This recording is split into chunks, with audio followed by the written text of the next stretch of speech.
आज की दुनिया में युद्ध सिर्फ जमीन पर नहीं लड़े जाते। आज की लड़ाइयाँ हवा में भी होती है, साइबर स्पेस में भी, और अंतरिक्ष तक फैल चुकी हैं।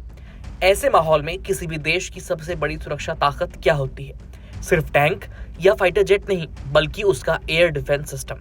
क्योंकि युद्ध के पहले 10 मिनट में सबसे बड़ा फर्क यही सिस्टम डालता है कि दुश्मन की मिसाइल आपके शहर तक पहुंचेगी या आसमान में ही ध्वस्त हो जाएगी। इसी वजह से दुनिया के लगभग हर बड़े देश की पहली प्राथमिकता यही है कि उनका एयर स्पेस यानी हवाई क्षेत्र सुरक्षित रहे। भारत भी यही चाहता है, बल्कि भारत के सामने तो दो मोर्चे हैं, एक तरफ चीन और दूसरी तरफ पाकिस्तान। ऐसे में भारत का फोकस है कि वो ऐसा एयर डिफेंस सिस्टम खरीदे जो एक साथ दो दिशाओं से आने वाले खतरों को भी रोक सके। और इसी चर्चा में अब एक नाम तेजी से उभर रहा है, S-500। लेकिन S-500 की कहानी समझने से पहले एक ऐसा मोड़ जानना जरूरी है जिसने भारत को दुनिया के सबसे एडवांस एयर डिफेंस सिस्टम में दिलचस्पी लेने पर मजबूर कर दिया। ये मोड़ आया मई 2025 में हुए ऑपरेशन सिंदूर के दौरान। इस ऑपरेशन के दौरान पाकिस्तान और पीओके की तरफ से कई एरियल थ्रेट्स आए, जैसे ड्रोन, मिसाइल और फाइटर एयरक्राफ्ट। पर भारत के पास एक ऐसी ढाल मौजूद थी जिसने हर इनकमिंग खतरे को बेअसर कर दिया। ये ढाल थी S-400 एयर डिफेंस सिस्टम की। ये वही S-400 है जिसे रूस दुनिया की सबसे भरोसेमंद डिफेंस शील्ड मानता है। ये सिस्टम 300 से 400 किलोमीटर दूर तक कई टारगेट्स को एक साथ लॉक कर सकता है और पलक झपकते ही उन्हें गिरा सकता है। ऑपरेशन सिंदूर में इसने साबित कर दिया कि आधुनिक युद्ध में लंबी दूरी की एयर डिफेंस क्षमताएं कितनी महत्वपूर्ण हैं। इस सफलता के बाद भारत ने तय किया कि वो S-400 का अतिरिक्त स्क्वाड्रन खरीदेगा। लेकिन एक बात और साफ हो गई कि भविष्य में खतरे और तेज होंगे। मिसाइलें हाइपरसोनिक होंगी, ड्रोन और छोटे होंगे, और हमला हवा से ही नहीं बल्कि स्पेस से भी किया जा सकता है। यही वजह है कि भारत की नजर अब S-400 के अपडेटेड वर्जन पर यानी S-500 पर टिक गई है। तो क्या है S-500? रूस इसे अपना सबसे उन्नत और अगली पीढ़ी का एयर डिफेंस सिस्टम मानता है। इसका आधिकारिक नाम है S-500 प्रोमेथेई या प्रोमीथियस। रूस का दावा है कि S-500 दुनिया का पहला ऐसा सिस्टम है जिसमें दो क्षमताएं एक साथ मौजूद हैं।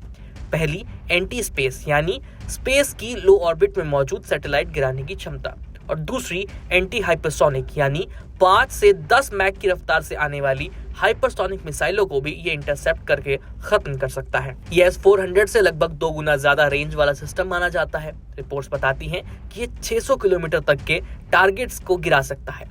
दूरी बढ़ गई, टारगेट बदल गए और रिस्पॉन्स टाइम और भी तेज हो गया। अगर भारत इसे हासिल करता है तो वो इस सिस्टम का दुनिया का पहला विदेशी खरीदार बन जाएगा। ऐसा होना सिर्फ खरीदारी नहीं बल्कि भारत और रूस की साझेदारी को नए स्तर पर ले जाने जैसा होगा। लेकिन कीमत, इस पर भी बात करते हैं। ये सिस्टम अभी तक ओपन मार्केट में नहीं आया है, लेकिन अनुमान बताते हैं कि एक S-500 यूनिट की कीमत करीब $2.5 बिलियन तक हो सकती है। यानी अगर भारतीय रुपयों में देखें तो लगभग 22,000 करोड़ रुपए से ज्यादा। ये कीमत किसी भी डिफेंस सिस्टम के मुकाबले बेहद भारी है, लेकिन इसकी क्षमता भी उतनी ही बड़ी बताई जाती है। भारत और रूस के बीच रक्षा वार्ता में ये सिस्टम एक प्रमुख एजेंडा बन चुका है। रूस के राष्ट्रपति पुतिन की यात्रा के समय भी S-400 विस्तार और S-500 की चर्चा महत्वपूर्ण मानी गई। लेकिन इसका मतलब ये नहीं कि डील बस पक्की ही हो गई। तो S-500 की खरीद में क्या मुश्किल आ रही है? गौर कीजिए, भारत की रुचि बढ़ रही है, लेकिन कई बाधाएं भी हैं, और पहली बाधा है रूस की खुद की सुरक्षा नीति। पहली वजह है S-500 रूस के न्यूक्लियर कमांड सिस्टम से जुड़ा हुआ है। ये रूस के स्ट्रेटेजिक डिफेंस लाइन का हिस्सा है, इसलिए इसे एक्सपोर्ट के लिए तैयार कर पाना रूस के लिए बहुत संवेदनशील मामला है। वो इसे किसी भी देश को इतनी जल्दी नहीं दे सकता। संभावना है कि भारत को इसके लिए कई सालों तक इंतजार करना पड़े। दूसरी वजह है अमेरिका का दबाव और कैट्सा। भारत को S-400 खरीदते समय अमेरिका ने कैट्सा से छूट दी थी, लेकिन ये छूट हर बार नहीं मिलेगी और ये जरूरी भी नहीं है।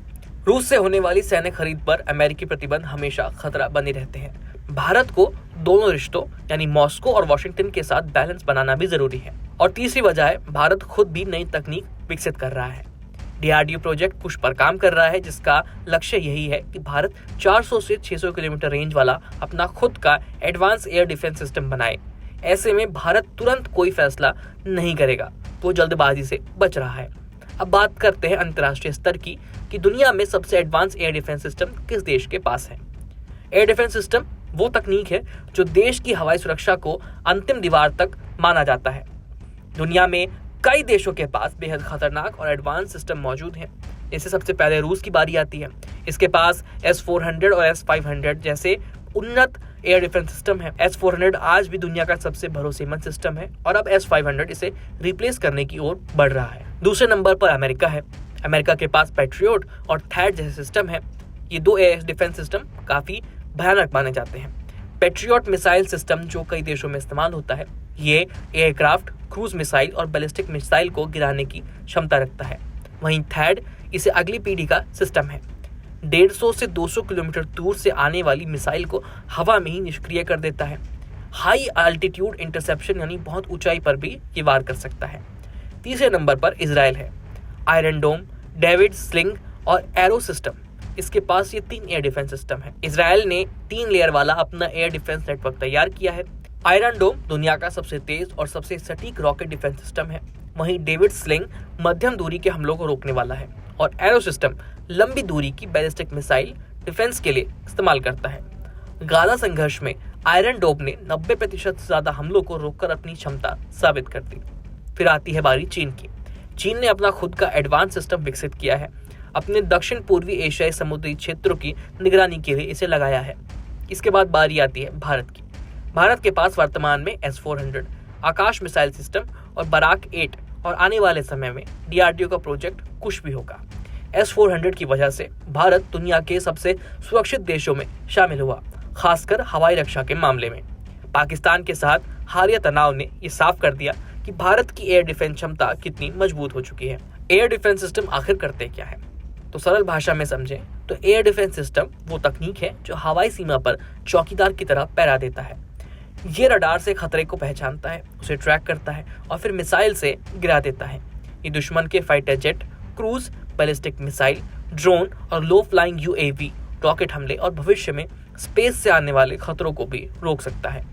यही कारण है कि आज की दुनिया में किसी भी देश की ताकत सिर्फ उसके हथियारों से नहीं बल्कि उसके एयर डिफेंस सिस्टम की क्वालिटी से भी तय होती है। भारत के पास फिलहाल एक मजबूत एयर डिफेंस नेटवर्क है, लेकिन भविष्य के युद्ध और भी ज्यादा जटिल होंगे। चीन हाइपरसोनिक मिसाइलें बना चुका है। पाकिस्तान ड्रोन हमलों को तेज कर रहा है। अंतरिक्ष आधारित हथियार तेजी से विकसित किए जा रहे हैं। ऐसे माहौल में भारत का S-500 में रुचि लेना न सिर्फ स्वाभाविक है बल्कि रणनीतिक रूप से भी जरूरी है। हालांकि डील कब होगी भी या नहीं, ये अभी तक साफ नहीं है। पर एक बात तय है कि भारत आने वाले समय में अपनी एयर डिफेंस क्षमता को दुनिया की सबसे एडवांस देशों की बराबरी करने के लिए जरूर ले जाएगा। फिलहाल इस खबर में इतना ही।